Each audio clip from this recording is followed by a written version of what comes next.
Now, there's always lots of conversation and debate around attraction and retention, and businesses are constantly looking for the best, new best way to attract and retain good talent, because there's always a war on talent depending on the state of our economy.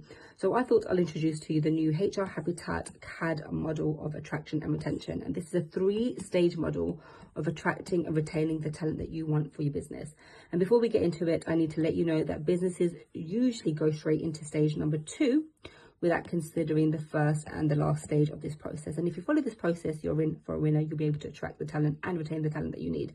So C stands for critique. We want to critique the need for hiring. Do we really need to hire? Is there a genuine need? And we can determine that through running a skills gap analysis. So looking at the existing workforce to see the skills that they have already, and marking that against the skills that you think you need in the new role.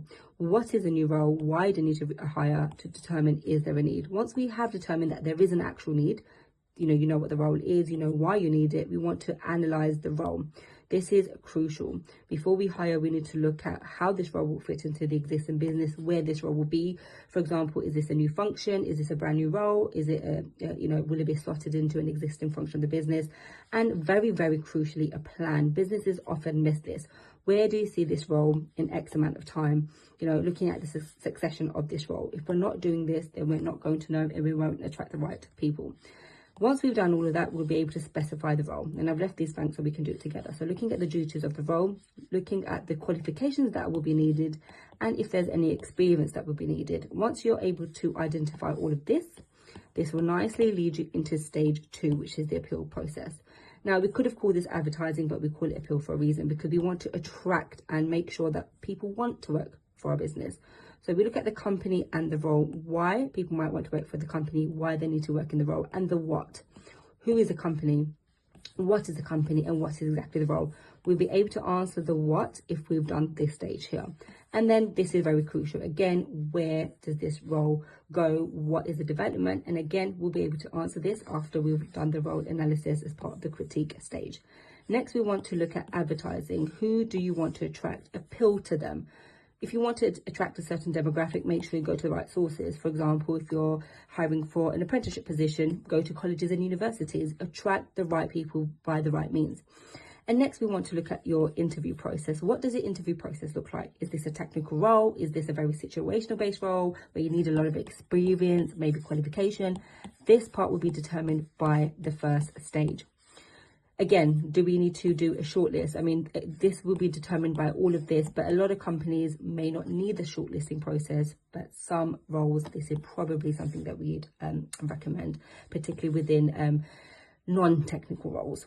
Next, we want to look at the development of these. So a new recruit should always go through an induction process, and very, very briefly, that talks about the company overview and the values.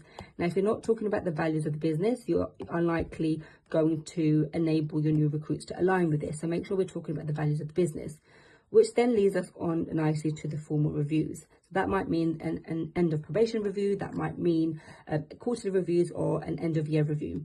If you're not having reviews, then you're not providing KPIs. If you're not providing KPIs, then employees are not going to align with what you believe the role should be.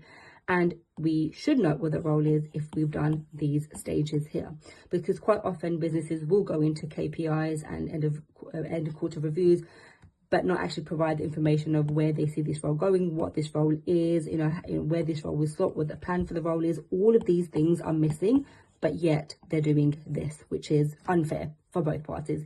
And then we want to look at succession. So it doesn't matter about your business size. We want to make sure that the role actually aligns with the overall company objectives, which then leads us nicely into the last stage, which is the 3 R's. And I've done 2, so I can do a third one with you. So we want to look at reward processes and recognizing the contributions to the business, and that is the only way to retain good talent.